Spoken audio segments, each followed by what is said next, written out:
everybody. Welcome back to the Fumble Live. Thanks so much for tuning in today. We're getting into the latest sports updates, which I know you want to know. But before we do that, make sure you subscribe to our channel, tap the bell for notifications, and give this video a thumbs up, share it with your friends, leave a comment below. And now to introduce the Fumble Squad, you guys, I'm Devin Howard. You can find me on Instagram as @DevinHoward. Chris? It's your boy Chris. You can find me everywhere at CK2K. I'm Jackie Ray. You can find me on all things social media at JRayTheFanatic. Hey guys, it's the censor queen. I get censored all the time apparently now, but it's Britt Johnson. You can follow me on all social media at I am Britt Johnson, and hopefully I'll get to finish my segment today. Yes. Is it about the NCAA? Because if it's about the NCAA, they're gonna find a way to censor you. It's about the NFL, so probably. Oh, that's just as bad. Yeah, you're in trouble. All right, so let's just I'm already getting blurry. Let's just anticipate for some Frozen Brits take, a little bit of robot voice going on, like what happened yesterday, because they seem to be out to get us right now. Yep. You guys, we are getting into some news today. We're talking about the NBA and what the finals win will mean for whichever team gets to take home that championship. We're talking about Drew Brees and how he's going to be kind of in for a beating on the field, apparently, once the season starts up again. We're getting into AI and the money that he's coming into in about 10 years, or in exactly 10 years. Now, Chris, what's coming up for the post-up? Oh, post up. We got some LeBron James fangirling, and it's not by our own Jackie Ray. DeAndre Hopkins is out here co-signing a petition for Clemson. We'll talk about that in some detail. And Giannis Antetokounmpo out here dropping a dad joke that actually is pretty funny with other things on post up. Jackie, what's coming up in... Wait, now I forgot the name of your segment. It's what we're not going to do. What we not going to do. It's right there. You see it above my head? It's right. You're right. Okay. What's coming up for you? We're going to be talking about just, sometimes you don't have to say anything. I keep telling you guys we need this stamp, so this one's going to be #SayLess again. All right. And then Britt, I know you said that Britt's takes is about the NFL, but do you want to give us a little more insight, or is it going to be a surprise today? I got to wait, because even when I said that again, I started getting blurry again. So I just, I'm going to just hold out. All right. You get it now, Britt. I think that is quite a plan, you guys. Okay, so let's jump into the first need-to-know news story for the day. This is about the NBA. So as we all know, the 2019-2020 season is set to resume on July 31st. It's an entirely unique situation. We had that unprecedented hiatus due to coronavirus. Nobody knew exactly when the season, or even if the season, was going to be able to come back, but it is coming back. Now, some people, though, feel that whoever walks away with the finals win will have an asterisk by their name. Richard Jefferson thinks that that is absolutely ridiculous. I have a clip that I'm going to play for you guys so you guys can see just how insane he thinks this whole thing is. Leo, can you throw that clip up there for us? Doris, I think that's insanity. I think that's insanity. I think, look, let's just go back in history. Are there any asterisks next to all of the home run hitters? Are there any asterisks next to the Astros? Are there any asterisks next to the San Antonio Spurs? There are no asterisks. They don't exist. Ultimately, right now, if a team and everyone has the exact same, that's the idea of a championship. Everything is a level playing field. So he obviously thinks that that's ridiculous. He thinks it's insanity. And he says that regardless of the circumstances, whoever is the winner of the finals game deserves to win it. In fact, he says that it's going to be an even more difficult journey because people had that unexpected mid-season break, so they might have gotten out of shape, as we've talked about before on this show. We obviously don't consider the Miami Heat's win in 2011-2012 to be any less deserved. Washington won the Super Bowl in 1982 and 1987, both of which were strike-shortened seasons. So I know we've talked about this before, but just to reiterate, Britt, do you agree with Richard Jefferson that there should not be an asterisk by their name? Yeah, and I've said that the whole entire time. I literally was going to bring up the 2012 NBA championship, because that's one of Jackie's boy winning with the Miami Heat, and I know she don't want to take away a win from him, and she don't want to take an NBA MVP away from him, because he also won NBA MVP that year, and they had a shortened season of only 66 games. Really, the teams have played pretty much just as much. They have played more games, and a lot of lockout games have happened, and why would we take those moments away from players just because it was in the middle of the season versus in the beginning of the season when we have lockouts? So I don't see why we would even think about putting an asterisk next to anybody. Obviously, like, I think they are still on a level playing. Like, everybody had to take a break. Everybody had to, deal with the same challenges during this. So when they're going to start back up, it's going to be something that everybody's going to have to battle and fight for. Not, I think you get asterisks when it's like weird, rules that benefit one team over another or whatever the case is. But in this situation, everybody's on the same playing field. So why would you have it as an asterisk year? Because there's been several years where there's been different lockouts or holdouts or whatever, where it's the team or the league or the players or whatever it is. And none of those have asterisks by it. How is this any different? Yeah, I don't know why the conversation about this season seems so focused on that. Jackie, I want to ask you, do you agree with Richard when he says that winning the championship this year is actually going to be harder than previous years because we've had that mid-season break? So, yeah, I mean, I watched the whole thing, and he had me at Astros. Do we put the Astros had an unfair advantage? That's an unfair advantage. That's when you flat out cheating. Right. You know what I mean? Yeah, that's an asterisk. So, and I've been one of those people who said, yeah, this season will probably have an asterisk, but I'm with Britt on that, because for me, no, if the Lakers win and LeBron win, there's no asterisk. But I think that from a commentating view, though, like, people would say that. People would say, oh, they had time to heal. They had time. I know we're saying, especially me, because I know that if I'm just sitting around and I'm not in my routine, that I might not be, might have gained a few pounds. So it'll be a little different than that aspect. But I know we hear this a lot. People saying, "Oh, you've given so and so time to rest. You've given Giannis time to get completely healthy. You've given the Pelicans time to really kind of get Kawhi, anybody." So I think that's what they mean when they say there's going to be an asterisk. But the thing is like, they didn't cause the pandemic, you know what I mean? So they literally had to figure out a way to adapt to it. And I think that's something that we kind of overlook, that these players have to adapt to whatever situation they're going to be in. We're talking about pumping in crowd noise because we want them to feel like they're in whatever environment. This is a constant thing of adapting, whether it's asinine, like pumping in sound, or just being in one location and isolating from their family. So I think I agree that it's crazy to put an asterisk next to it, but it will happen. It definitely will happen. Well, Chris, where do you stand on this whole conversation? Yeah, I'm with Britt. I think the only thing to me that would make me consider putting an asterisk on this is if they actually go through with some of these stupid proposals that we've been talking about these last few weeks, like adding the extra foul and all these stupid gimmicks. Right. I think those are the kind of thing, other than the adding a floor, that to me won't make a difference. But like, if any of these other gimmicks that change the way the game is played compared to like those years in the past, those are the kind of things where I would sort of give this one a little bit of a asterisk, because that's just not how it was done in any of the other seasons when these other teams were winning championships. And you can use a lot of those benefits to your advantage to win compared to other years in the past. But if the game is just going to be how it's going to be when it starts back up July 31st, there's no asterisk. It's another season. I mean, it's the same season, finishing it out, same thing. To me, I think that's all crazy for people to try to find a reason to make this one different than others. Right. I think that whoever wins, it's going to be well deserved, and they'll have had to put in a lot of effort to get there, even though we did have this break. Probably even more effort. Let's get into Malik Jackson. So he has it out for Drew Brees, as I think a lot of NFL players do. So we've seen some people in the league accept Drew's apology, but the Philadelphia Eagles defensive lineman told ABC6 that he does not think Drew's apology was sincere.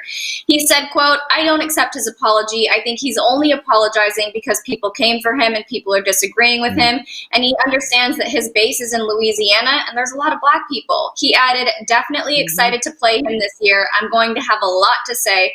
hopefully I don't get too wild with it, but I don't understand how you could say that when you have people blocking for you who are black, catching balls from you who are black, and people that are running the ball for you who are black. So he, I think, is going to have his sights set on giving Drew Brees some well-deserved attention on the football field. So, Chris, how do you think most athletes will respond to Drew on the field? I mean, this is the second one we've heard. We heard old boy from Green Bay say something. Now Malik's got to say.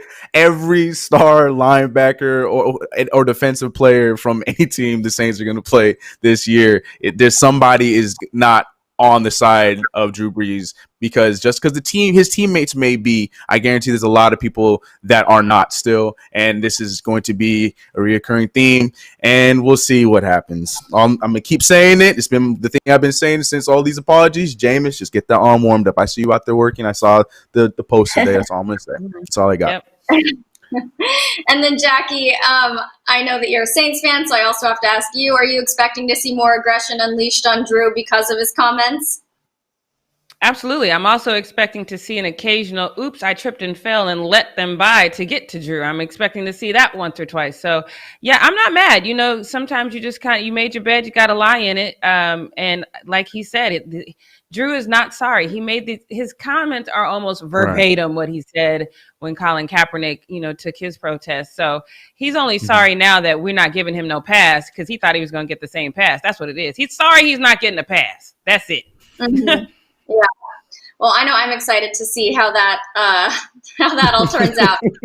Now let's get. I can't wait to see the refs going timeout, calling it's gonna be bad. I'm trying to tell you.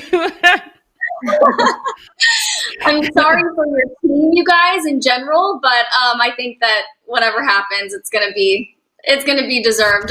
Okay, let's get into AI. So he turned 45 on Sunday. He reached another important milestone, the 10-year mark from when he can collect his $32 million trust fund from Reebok. He signed a lifetime deal with the brand that guaranteed him that $32 million trust when he turns 55. He signed the deal with the apparel company in 2001 when he was the NBA MVP and he led the Sixers to an NBA Finals appearance, and Reebok pays him an $800,000 yearly salary. He still makes multiple appearances per year for Reebok. But yeah, he's got 10 more years until he takes home that $32 million. So Chris, I want to ask you, is this trust fund idea a genius move from his agent? Do you think more athletes should do this kind of thing? Oh, for sure. Are you kidding me? Yes. I think that's a huge thing. I'm sure there probably are other athletes that have similar deals that in place, because I'm saying this is way back then when money was a little less. I'm sure we're gonna be talking about years down the line where somebody has they're gonna be collecting a $500 million for some crazy number like that because they worked that out in their rookie season or something like that because of their agents. But yeah, for sure, I think this is huge huge pickup and great move by his agent. With Reebok. Good stuff for AI. Yeah. Britt, I would love to hear your thoughts on building a trust fund into a contract with a brand. I feel like you typically have strong opinions about how people should work their contracts or what people should get. So I'd love to hear your thoughts. I thought this was a good idea.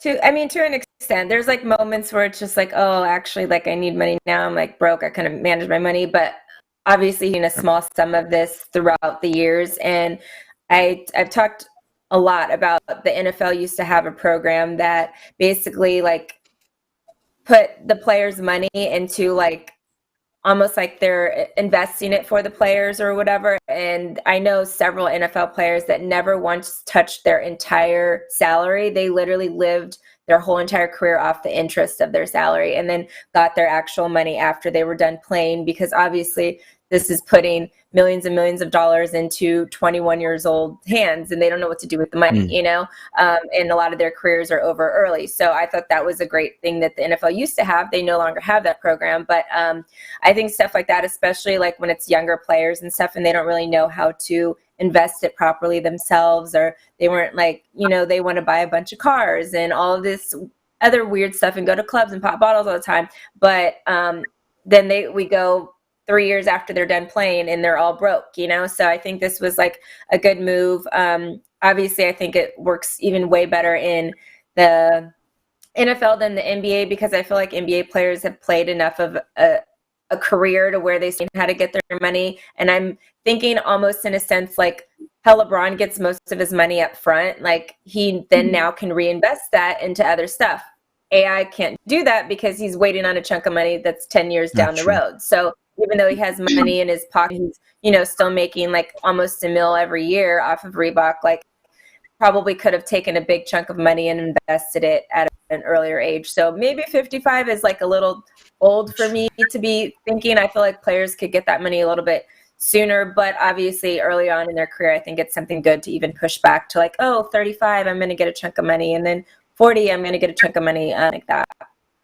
Yeah, I think that's a good idea too. I know when I was reading about this and thinking about how he still has 10 more years to go until he can collect that huge sum of money, it does seem like he could have used that to invest in like some properties or in the stock market or whatever that would have paid off even more in the long run. So I totally see where you're coming from.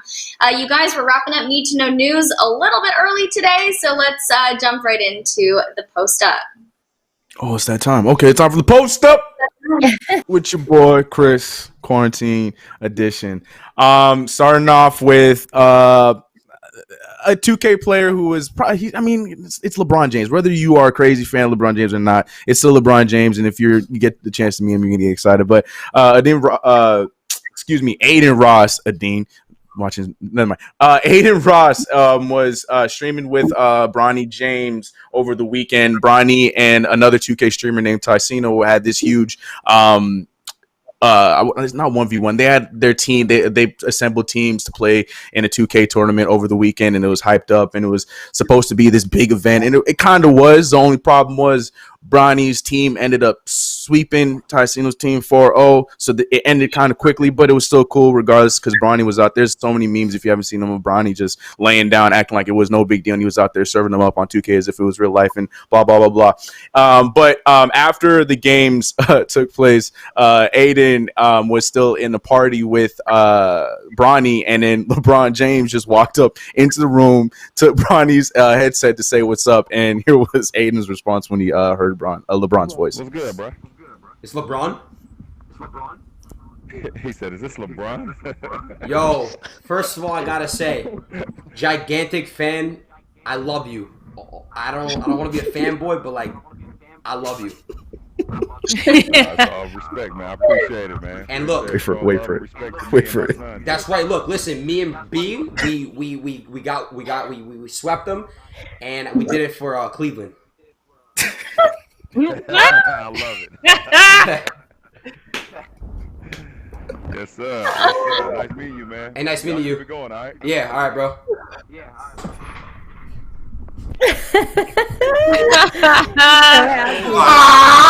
Hold on, bro. What the fuck? What the fuck? Oh, Yo, that's Jackie. That is Jackie. All day. I don't know if Jackie would have been able to keep cool that entire time though, because he said, that Cleveland line was so bad. It was so bad. LeBron even didn't even respond. He's like, "Yo, we did it for Cleveland." Shut up. But yeah, I thought that was hilarious. Perfect response. Jackie, how would you have handled that? Would you have been as cool as he was up until he left? I've already practiced my whole meeting LeBron face-to-face thing. I've practiced it several times in my head.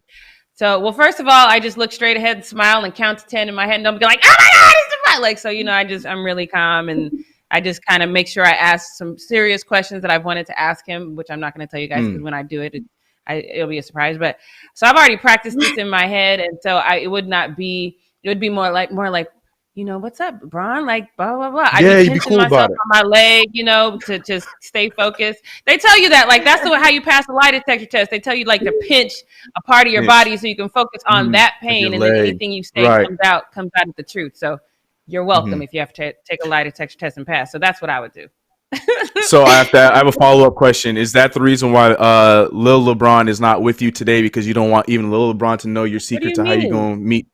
He wasn't there. I didn't see him. Normally he's sitting up smiling right at the stream, but he wasn't there that time, so I didn't know. I thought he was hiding like, you can't hear this because you're going to let Big LeBron know. I was just always right beside me. What are you talking about? Oh, man. Anyways, moving on to the next one. DeAndre Hopkins is out here partner up with Clemson because there was already a Clemson petition going around to clear anything that had any connection to do with racist politician John C. Calhoun's name. They have the honors society. They have all these kind of things that were under his name, and Clemson has been trying to get his name cleared off of anything that has to do with the school. And DeAndre Hopkins jumped on board recently, dropping a huge post to get people to check out the petition and sign the petition to get rid of it. And I feel like that makes a lot of sense. I'm gonna read that post. I'm gonna try to read the post quickly because it was very lengthy. A lot of lengthy posts these few weeks, but makes sense. He said, as we watch everything happening in the world, I want to bring up something that has been bothering me for a long time in my community. Clemson University still honors the name of well-known slave owner and pro-slavery politician John C. Calhoun on its building signs and in the name of its honor program. I felt this oppressive figure during my time at Clemson and purposely do not mention the university's name before NFL games because of it. I am joining the voice of the students and faculty who have restarted this petition to rename the Calhoun Honors College. I urge all Clemson students, football players, and alumni to join us so the next generation of young black leaders can be proud of the institution they graduate from. Now is the time for change. Please help us by signing and sharing this petition here. And he dropped the link in the post, and I love that. To be completely honest, I didn't know that. I mean, I didn't go to Clemson, so I only know so much about that. So to learn that, then that's definitely something. Yeah, for them to still be parading and having, because it's part of their honor society. They have it up on the campus, have it up on signs. To me, that's insane. That's crazy. And I understand, in certain places because of where it is, and especially in the South, and I get that. But at the same time, like, you got to be aware, especially when you've produced a lot of black stars that are out there representing your name, and they're still being so close, because this is not the first time this petition has been up. Like he said, it is being re-brought up. Like, they're bringing it back up again. So obviously the petition didn't go according to plan the first time. So that's crazy to me. So hopefully this second time around, it will definitely help make a change for that. But yeah, shout out to that. From one top 5 receiver to another. This one so happens to be my favorite receiver, even though I'm still very disappointed in your forgiveness as of late. But this right here, this action was very dope from Michael Thomas. As we know, since this whole pandemic started, a lot of the predominantly black cities have been struggling when it comes to healthcare, specifically Louisiana.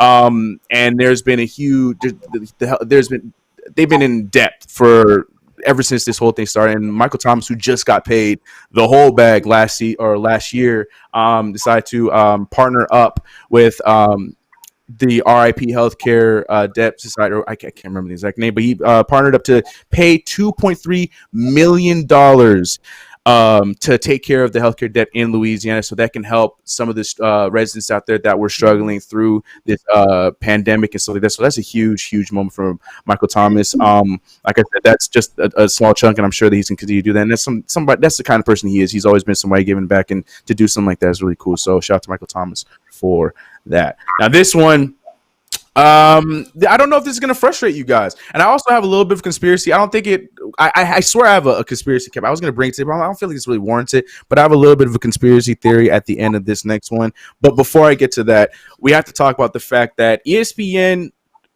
to me, it was very premature, but ESPN decided to drop the class of 2023, top 25 of the class 2023 basketball high school students. Mind you, these kids just finished their freshman year. The majority of them, I'm talking about like Bronny and Mikey Williams, like they just finished their freshman year. And we're talking about the top 25 and stuff like that. All that being said, if you look closely at the list, you obviously see DJ Wagner, you see Mikey Williams, and you see Bronny. But if you look on the list, you're going to see DJ Wagner at 1, Mikey Williams at 3, and then you there pulling out your glasses and you looking real closely, squinting, trying to find where LeBron is, because Lil LeBron James Jr. is sitting barely in the top 25 at number 24.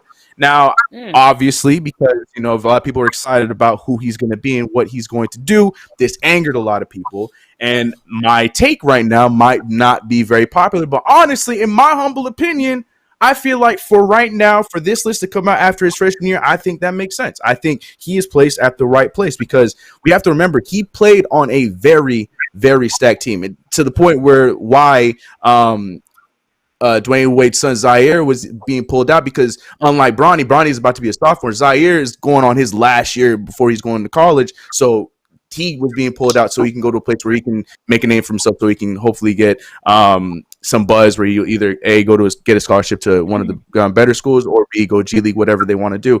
But again, Bronny's a sophomore, and he played on a very stacked team with guys that are, like Brandon Boston Jr. that's going to Kentucky, and top talent senior and stuff like that. It was just a stacked team, and Bronny was still getting good minutes in that time, but really able to show off the Bronny that you're getting to see on social media and stuff like that before he was went to high school. So because of that, I think it makes sense. I mean, still made the top 25. I have no beef with this, but of course, everybody on Twitter had a problem with this. I also, before I asked the question about Bronny, I also want to give a shout out to DJ Wagner. I don't think people realize that DJ Wagner is the son of DeJuan Wagner. People probably don't even remember who DeJuan Wagner was, but DeJuan Wagner was supposed to be LeBron James before LeBron James. He even got drafted by Cleveland, like that. Obviously, it didn't pan out, but DeJuan Wagner was a beast. DJ Wagner is carrying that torch, and I'm excited to see what he's going to do at the next level, but I just want to point that one out there. But yeah, sticking to LeBron James Jr., let me start with you, Britt. I want to know how you feeling about this. Do you think that him being put on at 24 of 25, do you think that warrants the outrage that it's getting, or do you see it on my side? Do you see that, he's a freshman, he didn't really do much this year, so he's where he is? How do you feel about his placement? Well, yeah, it's based off what you've done right now. So right now he hasn't done, stuff that other people have, where like, I feel like Mikey's basically led his team, like he's like one of the stars on his team, or the star on his team. So obviously he was the one that was like leading the way on his team. I really feel like Mikey should have been number one. That's just me. He was listed number one on several other lists, but I would say it's okay right there. I think people are just pissed off because they know that name and they're like, what? That's LeBron James's son. How dare you disrespect him? Like it's just that. And they probably haven't even really seen him play a lot, or his games, or what's going on in the games. Or maybe they're looking at him just off his AAU stuff and not looking at what he's done in high school ball, or like whatever the case is. So I think it depends on, I guess, when you've seen them and what team you've seen them play on. And then what ESPN was looking at, are they looking at what they did in high school this year? Are they looking at their AAU stuff too? Or are they looking, there's a combination of what even they're looking at when they're making this list. So I think see why he would be at, 24. I would, to what you just said, I would think so, because I think that's the only reason why DJ Wagner is above Mikey. Because I agree. I think I would rather, if Mikey's not first, he's second. I don't know why he's third. So I'm with you on that. He should be higher. If he was first, I would have no argument with that either. But DJ Wagner had a great season at his high school, but he also AAU, he was a beast. So I think that might have something to do with it. But yeah, Mikey 3 is too low for him. And I agree with you on LeBron. Now, conspiracy time, Jackie Ray, can I get you on the screen? Conspiracy time. So normally in situations like this, we don't see, like, we will be talking about the 2022 class, the 2021 class, where we're supposed to be, the next class coming up. But we're out here talking about the 2023, completely leapfrogging these other two classes. Now, we know the rumors have been going around that there's the possibility that the NBA might lift that, one and done rule, and they might have the kids come right into the league right after high school, and all the conspiracies and thoughts that might be the first year that is allowed might be this 2023 class. So I'm curious, Jackie, from my conspiracy brain to just asking this question to you, do you think that this was a bit of a hint that they are letting us know that this might be the class that you should be paying attention for, because we might have a few students coming straight from high school going to the league when this rule is lifted? Or are they just hyping this up because Bronny's on there and Mikey Williams has been getting a lot of buzz? What are you thinking? I think it's the latter. I think they're just hyping it up, and Mikey's getting a lot of buzz. You know how I feel about ESPN lists. I think the interns do them, so I don't pay that much attention to them just in general.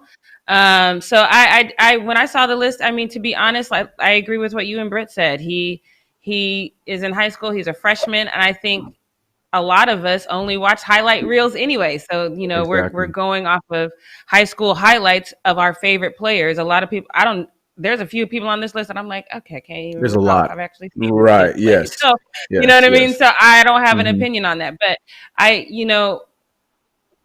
there's a lot. They could go straight to the league. Some of these kids, even if they lift it by that time, you probably need college. Just because they lift it doesn't mean that you're ready for, NBA play because it's a different level of play. So you'd be the first class to be able to do it. You're probably not ready. I would really encourage you to go to at least 1 year of college. And then, we've been talking about the possibility of somebody going to, HBCU. So I don't know, I think Britt said something like that yesterday, how big a deal this is going to be if they go to HBCU. So I would co-sign on that conspiracy, that maybe, but I don't think, again, it's an ESPN list. I'm not giving it that much credit. Don't bail out of college off top though. That's like my only advice. Don't think that, just because they've lifted it, that's for you. You need to really kind of evaluate your level of play versus the NBA and then strongly think about college. So, yeah. Right. Well, Jackie, don't feel bad that you don't know any of those names. You know why? Because you probably shouldn't know any of those names because, like I said, they are freshmen and it's the 2023 class. So nobody's really even seen any of these kids except for the standouts that we just talked about. So, no, there's a lot of people that are probably feeling the same way. Like I said, squinting and trying to figure out who even on that list. Moving on to the next one. This is actually something we talked about not too long ago. It was the whole situation with Dabo Swinney and him giving a speech that pertained to music and the N-word being thrown around. And there's one student saying that he, in fact, said that word. And there's other students that say, no, he didn't say that. But Dabo's out here saying, look, yo, man, I didn't say it. And he's given his whole I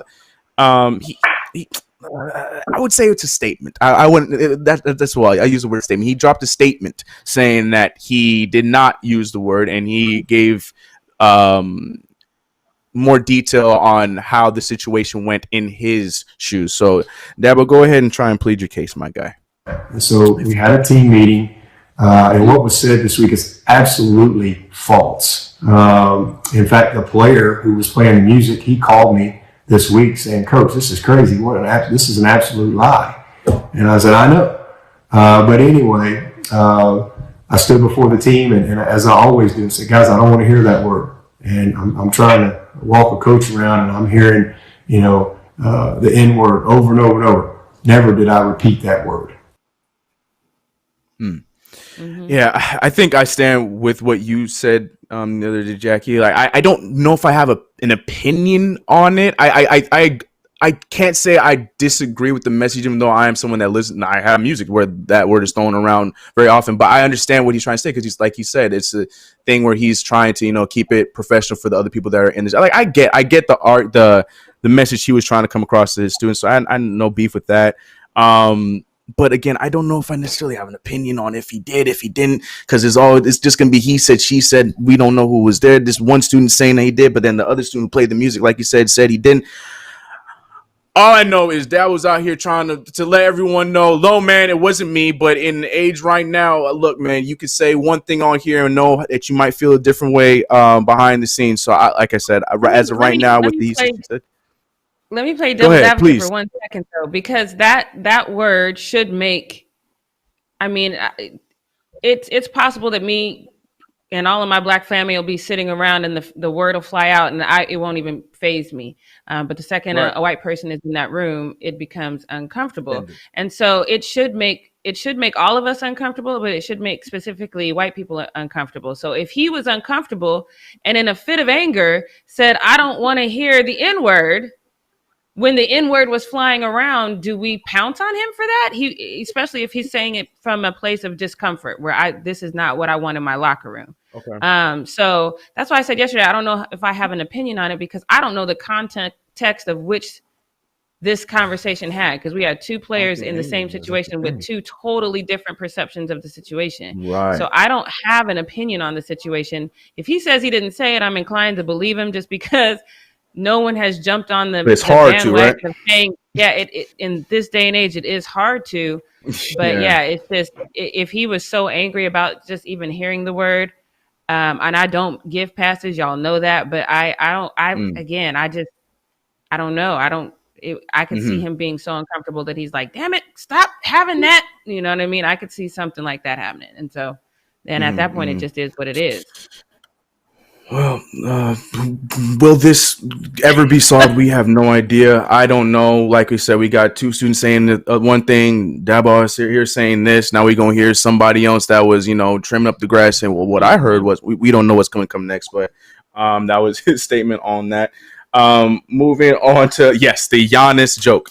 So we all know Giannis is a new poppy out here in these streets, and he's out here brushing up on his dad jokes. And I gotta say, this one I approve. I liked it. I thought it was funny. He even made Mariah laugh, the person who has been more annoyed with Giannis than anybody else in this entire world, and she actually laughed at this joke, and I thought it was actually pretty funny. So Giannis, hit him with the dad joke, bro. Okay, babe. What? When I say 1, 2, 3, you're gonna make the most ugly face you can ever make. My faces are just naturally like I can't just. Babe, just make it ugly face, okay? Okay. 1. Okay, I'm listening. I say on 3.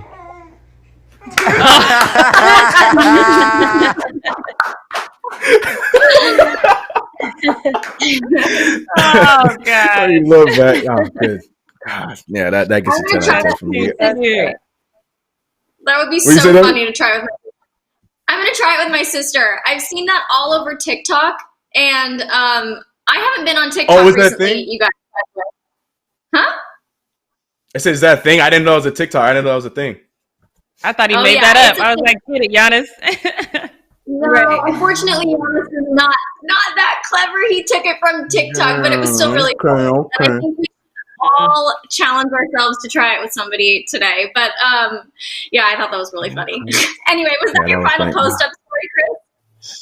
I got one more. We're going to close out with it's nothing too crazy. We're just going to close out. As you guys have heard, Vegas has reopened. And this actually has nothing to do with sports, but this is the stupidest thing I have ever seen. And I am very worried for what's to come if we have more people like this roaming the streets in Vegas. Can we run this video? We don't need to hear the sound because there's no sound. I mean, sound or not, it doesn't matter. Look at my man right here. Okay? Because you notice you smoking in those casinos, my man. Look to the side, but look at this. But wait for it. All that work just to do that. It is never that serious. Just take off the mask, my guy. Just take off the mask. Like you gonna do all that work to do from the side and then still take it off. That And Chris, you're missing the there's point. a whole group of people right now that are very offended that you said gambling was not a sport because some people really believe they are putting in that work and then what they do is a sport. If you don't have to break a sweat to do it, it's not a sport. Can we make that a rule? If you don't have to break a sweat, look at my man. It's not a sport. I don't know. My man looked like he was sweating real hard. Sweat's gambling though. Because they about to lose that money. I believe that they about to lose all their money. Right. I stand by that. Gambling is a sport. Oh my goodness. That's it for me. Everyone's frozen for me again. Yeah, see, somebody's like, oh no. Oh, there you go. Okay, I'm back. Devin, I saw something in the comment that said you should sing me into my segment. Apparently, you were a big hit the last time you sung. I don't know if you're down. All right. Do it. Let me get the vocals ready. All right. All right. Jackie, what we not gonna do. Oh, she got the Mariah. Yeah, okay, Devin. I love it. All right, you guys. Welcome to What We Not Gonna Do. And so what we not gonna do is just assume that because a topic is popular in the world, that you have to say something on it just because you're an athlete or a celebrity. You really don't, especially if you don't have any real opinion about it. So I want to start off this segment with a comment or a video that's probably a little foreign to you guys. So Leo, if you could get that video ready. This is of a young Tiger Woods on why it was important for him specifically to win the Masters. So let's take a look at that. The Masters. Why is that? The way the blacks have been treated there. You know, they shouldn't be there. And if I win that tournament, it'll be really big for us. Okay, so he said it would be really big for us, meaning black people. And there's been a long history of racism that's been thrown Tiger's way, unfortunately. When he started winning and he was on his way to winning the Masters in 1997, Fuzzy Zoller said, you pat him on the back and you say congratulations and enjoy it and tell him not to serve fried chicken next year or collard greens or whatever the hell they serve. So comments like this was always floating around. In 2008, Nick and Kelly were on the Golf Network, and they were talking about how they were going to have to get some young golfers to gang up on him and lynch him in the back alley so they had a chance to win. So the list is quite long of like racist remarks that were thrown at him on air. So you can kind of imagine what was thrown at him, you know, behind closed doors or off air. So we can't really deny that Tiger Woods not only has received, but understands blatant racism in this country, especially when you consider the world of golf didn't even allow Black people to play in the Masters until the late 1970s. So by the time, though, Tiger became a household name and he had won the Masters, all of a sudden he did not want to be identified as Black anymore. He wanted to be Calibinasian. If I'm not saying that right, I do apologize, but I think it's Calibinasian. And in 2017, when he was arrested for a DUI, he was offended because the officers put, you know, that they had arrested a Black man. And he was like, the officers didn't see me as Calibinasian, they saw me as Black. So he seems to be taking this shift from being a Black man who wanted to kind of pave the way and be a trendsetter for Black people to please don't call me Black. And so in 2017, again, when he was asked about how combative and sometimes even quite racist the president had been towards other athletes, Tiger Woods said, quote, no matter who is in office, you may dislike personality or the politics, but we must respect the office. And now, years and years after doing everything he can to distance himself from the Black community, Tiger Woods decides to post this tweet. It's a long tweet, so I'm not going to read all of it because it's not, I mean, you can read it. It's right there. But one of the key points he says is that he understands how the police train so diligently to understand how and where to use force. So first of all, that is not correct. Most police training are 3 to 6 months before they are on the street with a gun and a badge to yield that power however they see fit. So that's not extensive training. So then he also addresses the protest by saying we can make our points without burning the very neighborhoods that we live in. You guys kind of know where I stand on that because he's overlooking the point that Martin Luther King and the civil rights movement, they were all met with extreme violence, hoses turned on them, they were beaten in the street. And it wasn't until 11 cities practically burned down that the Civil Rights Act was passed. So there's a lot to unpack there, a lot that he seems disconnected from. So my first question is for you, Britt. Why do you think a Black man who has done everything to kind of distance himself from the Black community would take this time to speak now? So this is actually going to be great to go into what I'm going to be talking about with the NFL in just a bit in Britt's take. But I think that it was because Tiger started so young and he was vocal at such a young age. I think that it was part of a system that literally pressured and bullied him into a silence. And so I feel like when he got to that point, he didn't know how to turn back. And I think now he's like, oh, now people see what I kind of was trying to do at 14 and 15 years old or trying to talk about then. And now I can kind of speak up, but I don't even know. He almost has like lost himself a little bit. He's a little confused because he literally, I mean, still to this day, how many more Black golfers can we name? You know, like there are very few that have come out and even done anything, you know? So, and even just going, I mean, the country clubs that they all practice in and stuff, like literally had bans against having like Black people as members all the way up into the 90s, you know? So it's like something, he's probably in the worst business to be Black in golf, because not only is golf not young people, but it's old white men. So you don't have young guys and you don't have people of color in it. So I think he tried to be very vocal, very young.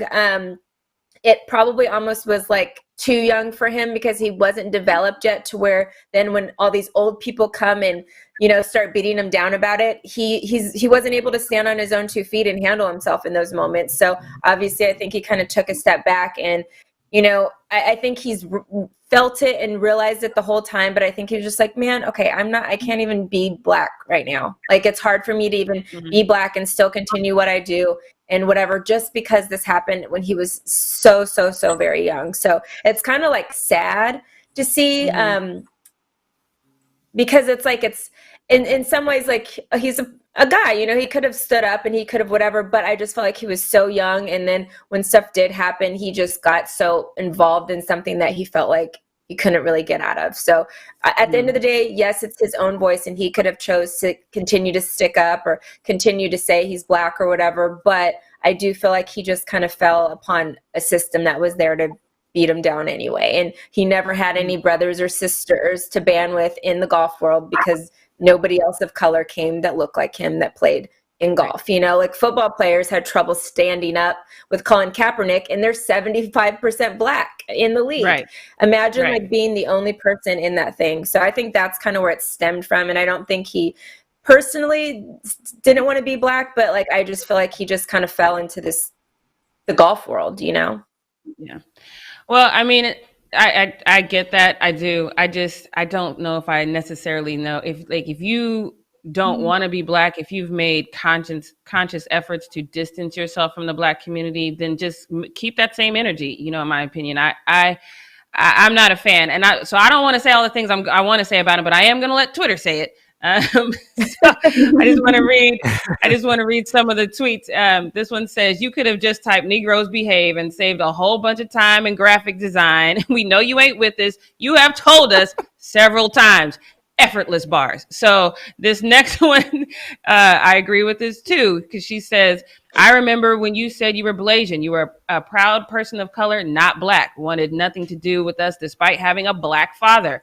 I remember." This one's my favorite, though, because it kind of just take his graphics that he put on his little tweet and turned him into a bunch of Klansmen. So I like this one, too. No. So I like this one, too. So, you know, that's what I'm saying. So my next question is for you, Chris, because you know where I stand with, you know, non-black people making disparaging comments towards black people. I'm team cancel him. So do we cancel? I mean, I feel like we canceled Tiger a long time ago, so I don't know if we re-cancel him. Do we re-up his cancellation policy? How does this work? I don't. Yeah, like you said, I feel like he was semi-canceled some time ago. I don't think you re-cancel him. I just think he is what it is. I mean, those responses tell you that answer right there. Like, you know, people are not taking it. They weren't hearing it. They were already moving off it because they know what to expect from Tiger Woods. So I don't know if you re-cancel. I don't think he gets canceled. I think he is where he is, and I think that's just where it's going to stay. Mm-hmm. Are you surprised that he said anything? No, because of what he said, it sounded about right. Like, no, I'm not really at all, to be honest. I mean, to be honest, I would give him the benefit. I would give him the benefit down and think that maybe he would try to say to. No, I'd stay with my original answer. No, I'm not surprised, because what we got was what I would expect from him in a situation like this. Yeah.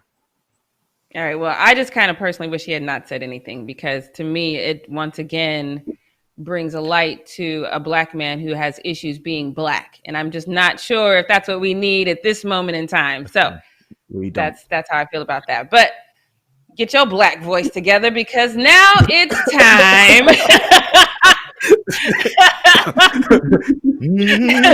All right, let's go. There we go. Yeah, we got souls in there. Let's go. Because I was not ready. Oh yeah. Because now it's time for Brit's takes. Brit's takes. That sounds very black. I loved it, Chris.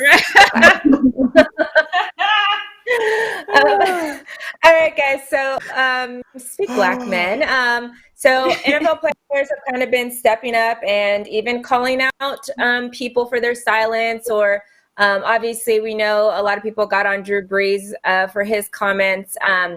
But what I want a lot of these players to do is look in the mirror and look at yourself, because we're going to do a little trip back to 2016 when Colin Kaepernick decided to take a knee, and a lot of y'all decided to not join him. I will shout out some of the players that did really quickly, because there weren't a lot of you, so I could actually list some of you guys. So like Kenny Stills, Martellus Bennett, Lance Kendricks, Mike Evans, Deshaun Jackson, Jordan Reed, Chris Carter, Adrian Peterson.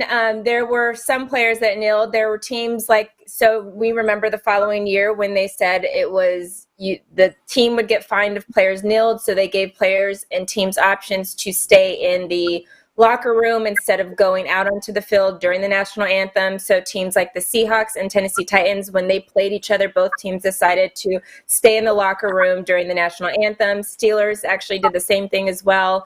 The Dallas Cowboys attempted to try to do something by having everybody kneel together before the flag or before the national anthem and then stand up for the national anthem, which was a bunch of BS. I will call it, yes, my Cowboys, that was BS, because Jerry Jones was trying to wave the camera guy down and make sure they caught them doing that. And then obviously the Saints, they had 10 players that actually sat down out on the field during the national anthem that following year. That includes Kamara did that, Cam Jordan, Kenny Vaccaro, and then Adrian Peterson was actually on that team at the time. Now he's with Washington. But they were among the 10 players that decided to sit down during the national anthem the year that it was not allowed to kneel anymore. So obviously there's been a handful of players that have stepped out. Now it seems like every NFL player, and a lot of them are new to the league and weren't around during this time when, 2016, 2017, where it was like a big thing to kneel and stuff like that. So I can't really count you guys in it, although you guys could have done it on your college teams. There was pretty much 0 college players that participated. And so we come to this point now where these players now they're all like, oh, we saw Adrian Peterson say that, which he did kneel. He was one of the players that did kneel and did sit when he was playing with the Saints. He came out and said, oh, this next year, expect a lot of us to come out and we're going to start kneeling. But these same guys, not Adrian Peterson, a lot of these other guys have actually been criticizing Kaepernick the whole time. And I know Friday I did a thing and we talked about the NFL and, the fan who apologized, and this is what the NFL needs to do and how they need to do their apology. But really, a lot of these players need to apologize to Kaepernick too. So I kind of wanted to go through one player in particular, and this makes me really sad because he is one of my favorite players ever. But like I had to call out Drew Brees, I got to call out my boy Des Bryant, because back when this all happened in 2016, Des Bryant was asked about it, and he tweeted about it. He responded to a tweet. One of the tweets that he said was, bruh, this is the wrong place and time to be talking about that. I care about my black people. At the same time, I have a family I have to feed. He also then went on to say, whatever they got going, that's on them. He was talking about the people that were kneeling. I don't have nothing to say about that. So he did not kneel, not at one point kneeled. And then past year, in November of 2019, I don't know if you guys remember, he wrote this long letter, basically. Leo, we can actually throw that up. That's the little clip that our video, or not video, I don't know, thing I have for you. Or we cannot throw it up, it's fine. But he had this thing that basically, I'll just read a little part of it because it's extremely long. But he had wrote something basically speaking to Colin Kaepernick and said, the narrative was created and the dialogue began, but that's just the first step. Where are the next steps? Where's the action behind the words? How do we expect any change if we leave it here? He then went on to say at the very end of it, leaders create opportunities for people following them. You cannot lead people without giving proper direction. We have to be careful opening up a dialogue that resonates deeply. So many, but you have no preparation and or solution. But let's make aware the injustices, but put more energy into finding the solutions. So that was a letter that basically he had said to Cap, and he posted it on his Twitter back in November of 2019. So basically very recently. And now Des Bryant obviously has been last week very active, posting a lot of stuff. I follow him on social media, and I've been seeing a lot of people saying, well, Des, you were very, you criticized Cap for kneeling, and you said this and this about him. And even as soon as November of 2019, you said even more stuff about him. So now you're trying to be, and I believe it's because he's not on an NFL team and he doesn't have anybody that he has to answer to, because remember the first thing that he said was, I get what y'all saying. I love my black people, but I have a family to feed. And I feel like that, which is kind of like the thing I was talking about with Tiger Woods just a second ago during Jackie's segment, is I feel like the players need to say sorry to Cap, and I feel like the NFL not only needs to say sorry to Cap, but also they've put a lot of fear into players' heads in past years, to where a lot of players felt like they couldn't speak or they would lose their job. And we've talked about this a million times with the Scottie Pippen stuff and the Dennis Rodman stuff, and how they came from nothing and had no money, so they needed to get money to take care of their families, so the players believed that if they said something, they would end up like Cap. And that's why back in the day they used to do public lynchings, because they wanted the whole entire world to see that if you did this, you tried to run, you spoke out of when you're not supposed to be spoken to, this is what is going to happen to you. That is basically what they did with Colin Kaepernick. They used him to publicly lynch him and put him in a thing like, no, this man doesn't have a job. If y'all want to try to step up and say something too, you guys will also be out of a job. So the NFL players need to come out and say that they felt that they were silenced, because I don't believe that Des Bryant didn't feel like he was like a black guy and experienced stuff. I think Des Bryant literally just fell into a system that literally was like, oh, well, if you decide to say something, guess what?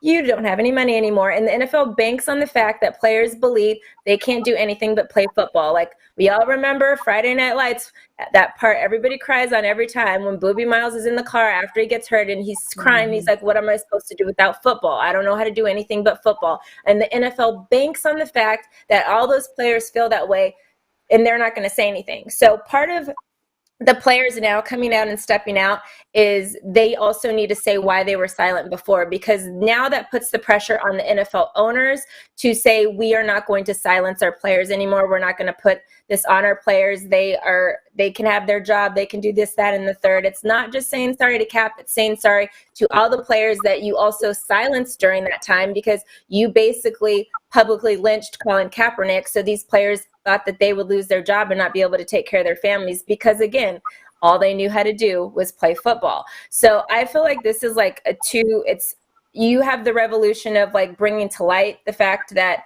there's this police brutality and all these issues, but you also have a thing where you use this moment as well to bring to light that the NFL owners silence players by threatening their careers. Like this, if we have it just the NFL right now just has the isolated incident of, oh, well, Colin Kaepernick, that's the one that lost his job. So that's all we have to worry about. Like, maybe we'll say sorry to Cap, but isolated incidences don't create change. If the NFL players together came out and said why they were silent in those matters, I think that also is a big statement that could moving forward. Because I remember me and Jackie briefly talked about it yesterday with like what we thought, like if Roger Goodell did step down and gave that position to a black man, then, or a black woman, let's in the NFL too. And it came to a situation where, okay, well, the owners are still, telling them what to say and they're a puppet again. But if you have a situation where the NFL players come out and feel like they were threatened with their jobs and their careers if they said something and they used their First Amendment right, then that is a whole situation in and of itself that could literally help actually change the NFL, because at the end of the day, it comes back to the owners and what the owners are going to do. And the owners have to be pushed into a corner in order to make change happen, because they see stuff every day. They know what's happening every day and they don't do shit. So unless we're putting them in a corner, players on both sides of the thing, players that kneeled and the players that were silent, and speak on both reasons why they did what they did, then I think that's where we make the real change. Chris, my question's going to be for you. Do you blame players like Des Bryant for not saying anything back then, or do you just feel like he was a victim to the system that he was in all the way dating back to even college? Yeah, it's hard for me to blame. I feel like like you just said, he was a victim of that system. And I don't know if you remember, but like a few Brits takes ago, you had asked me if I thought that, the players would, sit out games.